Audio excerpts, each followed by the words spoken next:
Good evening, peeps. I'm Auriel Grace, and welcome to a spiritual show. So, tonight we're talking about Samhain, and we're also going to talk about, other things too, like the Dia de los Muertes and celebrating this time of year. Hey, Dana. So, we're going to be talking about what we can do during Samhain, how we can celebrate it, how we've celebrated it in the past. So it'll be fun because I love this show. We've talked about paranormal stuff this month, and we've talked about protection stones and stuff. And I have some other little protection things that you can use as well. Just some handy tips.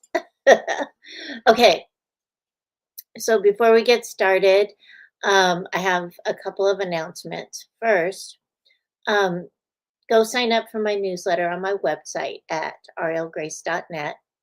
Go over there, run, jump over there, and sign up for it. The newsletter for November, I think, is going out next week, this coming week. Okay. And for those of you who want show notes, check out my blog, Clarity 101, on my website as well. Um, Two books on 10/30 are going on sale for free uh, as Kindle books. Okay, so it's Haunted, a Psychic Story for its anniversary. I think it's its 12th year anniversary now, and A Soul Group's Journey that will also be up as well for free. I'm doing a November special. So the November special is $60 for 45 minutes.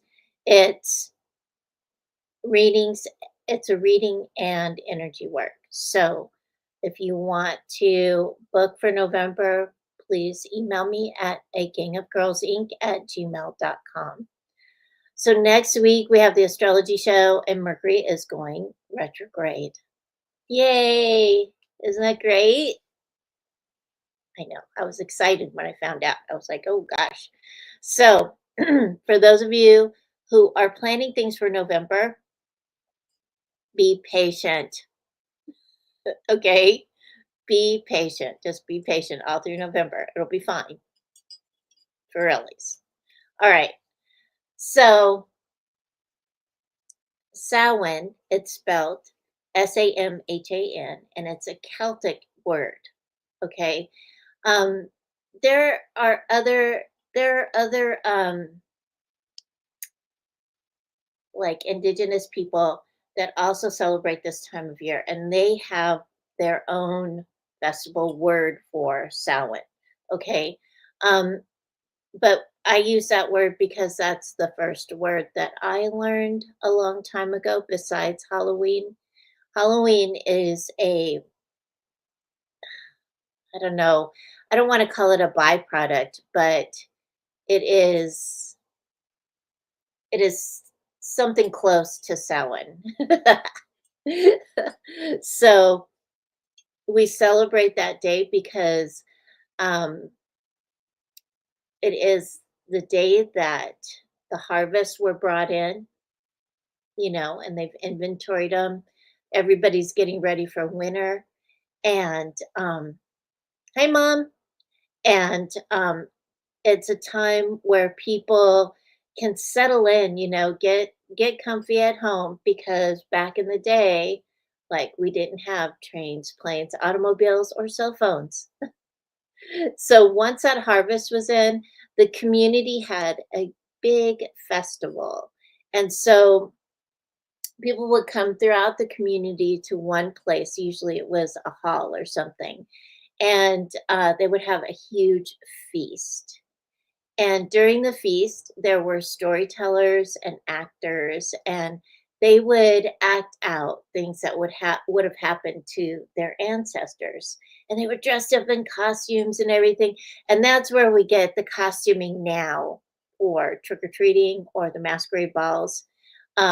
So they would dress up as their ancestors, and as the storyteller or the bard was telling the story, these people would act out what the bard was saying. So that's one of the things that they did, and I thought that was kind of cool because one, they had a feast, which is great because they're celebrating the end of their year, their new year, right? Hey, Iris. So they were celebrating their new year, so Samhain is a Celtic New Year. All right. So, and it is the beginning of winter. So it is a time where they really celebrated their abundance, prosperity, and their ancestors because this was a time where the veils were thin between the living and the dead, heaven and earth, nature and humans. So people would be able, they would use divination practices. One of the ways that they would do it is they would get like a bowl and they would pour water in it. They would put some herbs in it and they would look into the bowl and they would scry. Some people had mirrors, and so they would have this flat mirror and they would pour water over the mirror and they would look in the mirror and they would do some scrying too during this time to see if any of their ancestors had any messages for them. Okay. And so that's a fun thing to learn, scrying. And I think I might have done a psychic tip on that. If I did, I will share it this week. Okay, I'll check it out and see what I've got. I think I did for sure. All right. Anyway, so people were really connected with cycles, the natural cycles back then, and so this is a time where they're celebrating the end of their year, the beginning of the new year, and you begin the new year introspectively, right? So you kind of think about what has happened and what's going to happen, right? All right.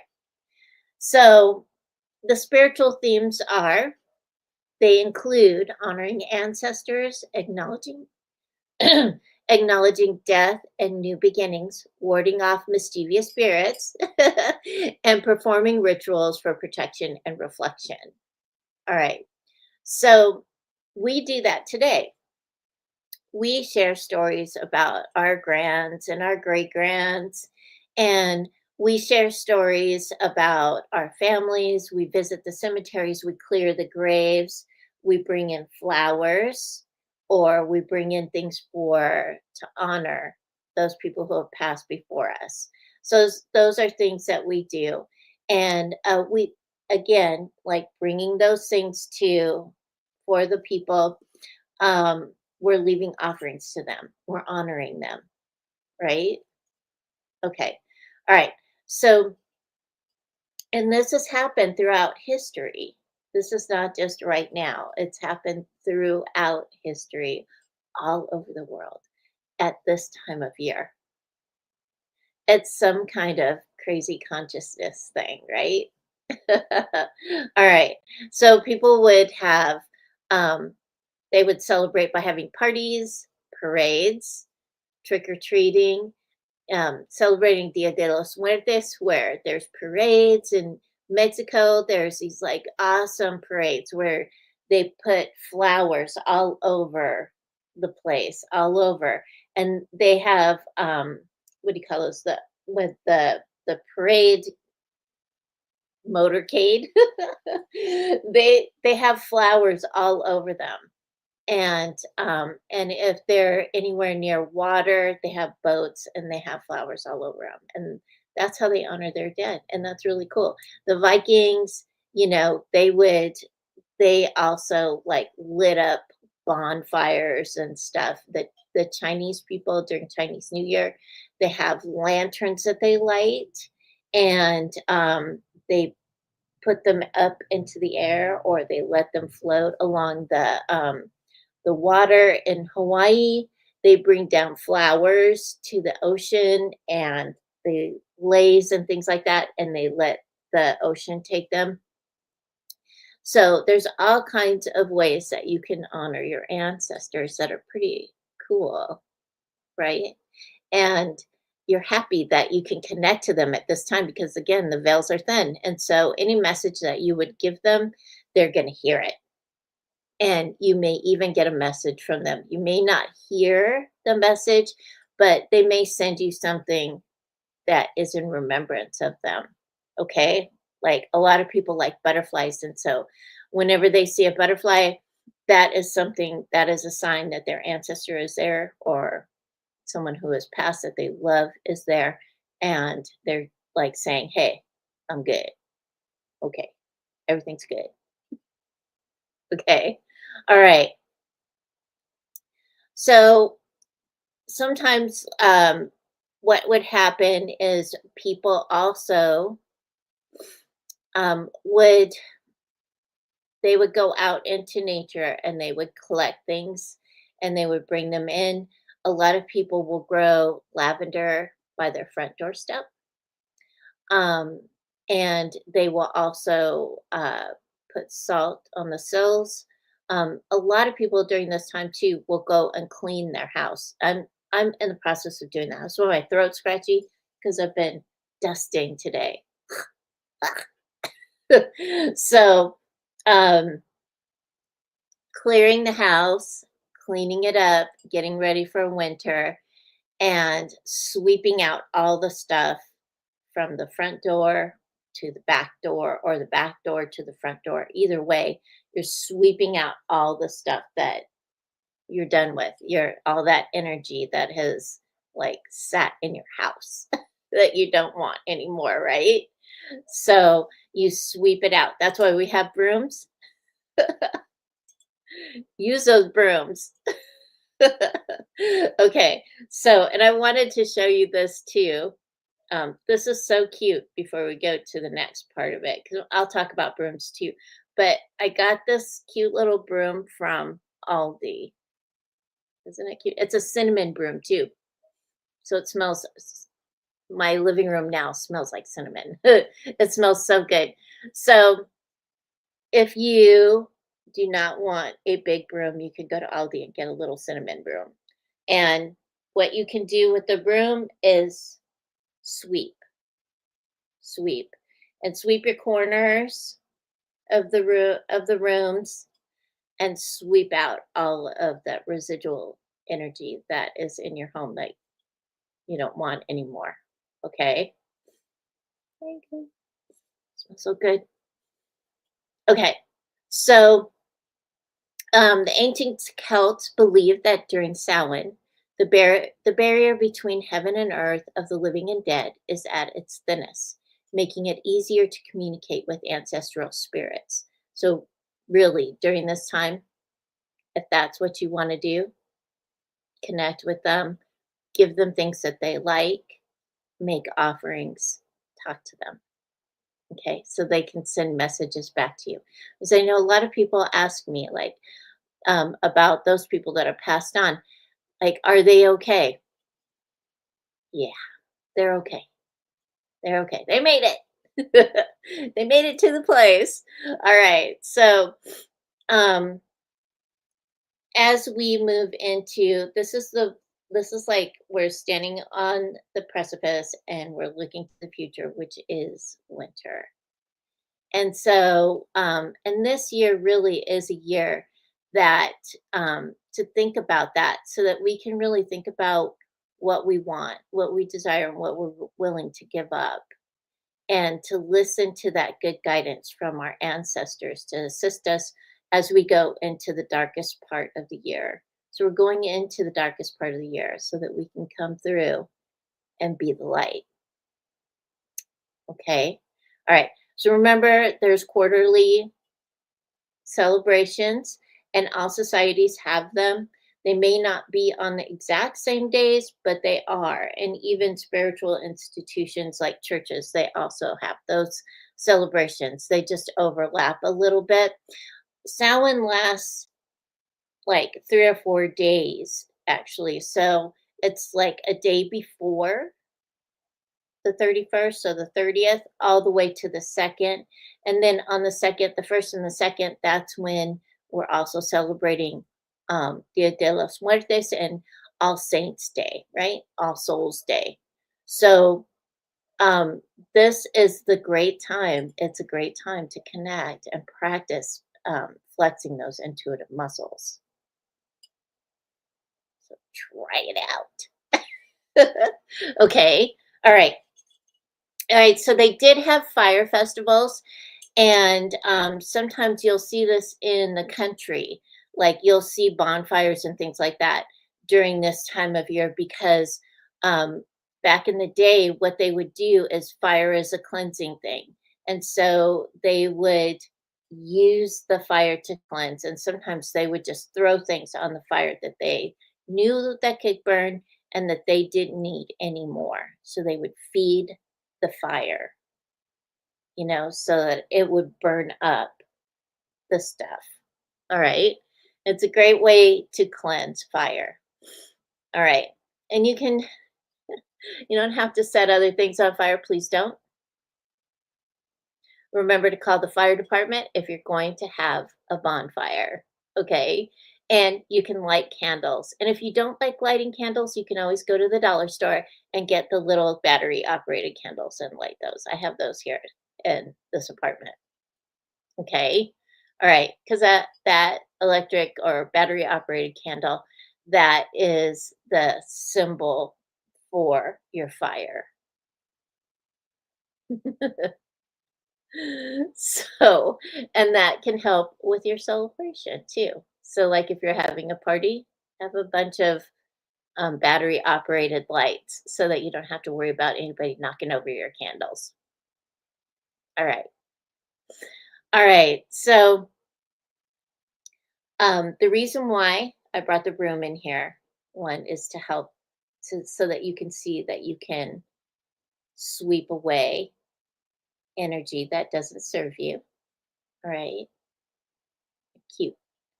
And here's some other symbols too. Let me go over here. I gotta do this. They go this way, and then here's my big broom. My big broom usually hangs right next to the door, but in this apartment, it can't. So it's hanging right there. And Italians and many people in Europe will have their brooms, they have little brooms, and they will hang them above the doorway so that nothing can come in the house that is mischievous, right? You don't want any of those mischievous spirits in your house. Okay. And and then this is the Nazar, or what we call the evil eye. All right. So I have one in my back window, the back door. Um and I got that evil eye. Kendra gave it to me. And so it's big. It's really big. So I hung it in the back door, and it to keep out, whatever is not needed in my home. Right. So that's a symbol that you can use. That's really cool. And you can put it near the door. I just happen to have a window in my back door. So I hung it in the window. That way too, when I look at it, the sun's shining through it. It looks pretty. Okay. So the Nazar is very old, and a lot of people talk about it. It is the thing that will protect you. So you can wear them. I have this bracelet. Kendra bought me this bracelet for Christmas last year. And so I wear it every once in a while. So I decided to wear it tonight. So you can wear it. You can wear it as you can find a pendant and wear one. You can put them in your house in the windows. I always put things in the windows. I like putting things in the windows. So there is the Nazar. That is what it's actually called, a Nazar. And so you can also hang in your house the Eye of Horus. You can hang in the house a triqueta, which is an open triad. So, and it represents the goddess in all her forms, maiden, mother, and crone, to protect your home as well. I didn't get a picture of that. I kept trying to find one that wasn't blurry, but I couldn't find one. So, and then this. This is a hamster hand, plus it has an evil eye in the middle of it. And I have that hanging right now in my front window.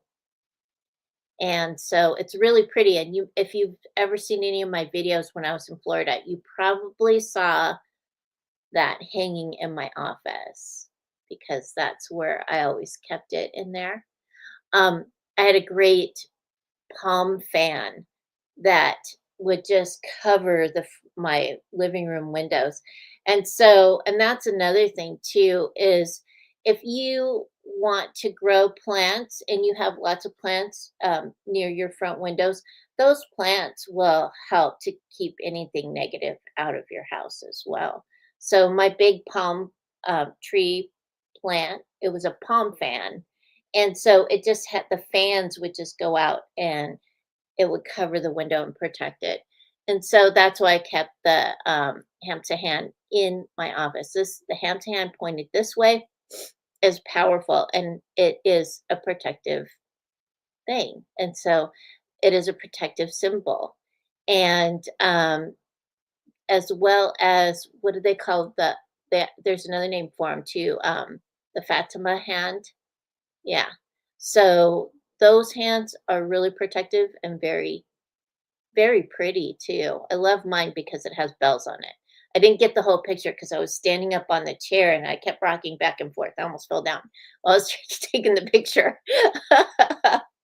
So, but the hamsa is a great way to protect your home as well. I always have something in the front and the back. Okay. Okay, let me figure out how to get out of this. Let's see. Okay, I'll pull this down. All right, cool. And then go over here. All right. So this time of year is a time of year to like think about and connect with your loved ones. And I'll tell you, whenever I feel my great grandmother come visit, it always smells like you can't see it. You can't see the broom. What can't you see, Mom? There. Um, yeah, you have plants in your windows. You're good. Plus, you have cactus plants over by the windows too. That'll keep them out because they're prickly. So this is sometimes, like I said, sometimes you'll hear the messages. Sometimes you'll just see signs, or you'll feel signs. Whenever my great grandmother appears, um, before she even comes, I smell coffee and buttered toast. That's how I know she's like either on her way or she's there. And so, because those are two smells that I connect with her. Okay. And then when my other grandmother from my father's side shows up, she always strokes the back of my head. And so that's how I know it's her, right?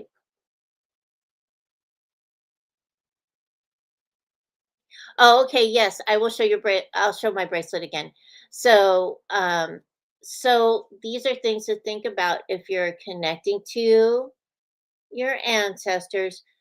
Remember that it's not always words. It may be a feeling, a touch, a smell. All right? Especially during this time of year. All right? I really want to express that because sometimes people don't understand what I'm trying to say, but I hope I clarified that. This is my bracelet. Gosh, let me see if I can. There it is. Kendra got it for me in New York last year.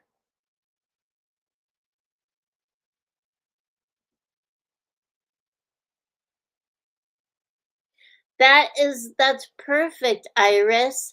Yeah, having those little cards of Saint Michael or one of his coins or one of his little pendant things. That is a great way too. Yeah, and putting it over by your doorway. Exactly. Yeah, because who is Archangel Michael? He's the guard with the fiery sword. So, who best to guard your home, right? So, remember to be present when you're focusing on your ancestors and talking to them so that you you know when they're present. All right, you can feel them, talk to them, and celebrate Samhain. Let me know how you celebrate Samhain. What did you do? How are you going to do it? Because it is truly a wonderful celebration, and there is nothing scary about it. Okay, no matter what TV tells you. That way, too, you feel fulfilled and you're not stressed or worried about those who have passed on. You know that they're in a good place. All right. Okay. All right. So remember that. All right. And then we'll talk more about stuff like this. But the other thing I would like for you to do too is think about what you're grateful for because next month is gratitude month. And I'll be asking you what you're grateful for. And to help me with that, you can put it in the comments. Okay. Because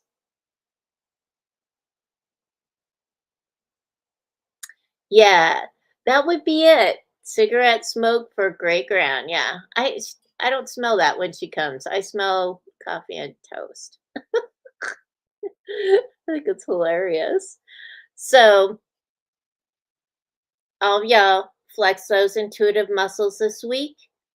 And please, please, don't do anything crazy. All right. I know that there's some crazy stuff going on in the world right now, but we have to be patient. We have to be patient. All right. Things are coming to I don't know, it's building up. So during this Halloween season, please be safe. All right. And have an awesome week. And remember, keep your heart open and align with the energy of love. We'll see you next week. Bye.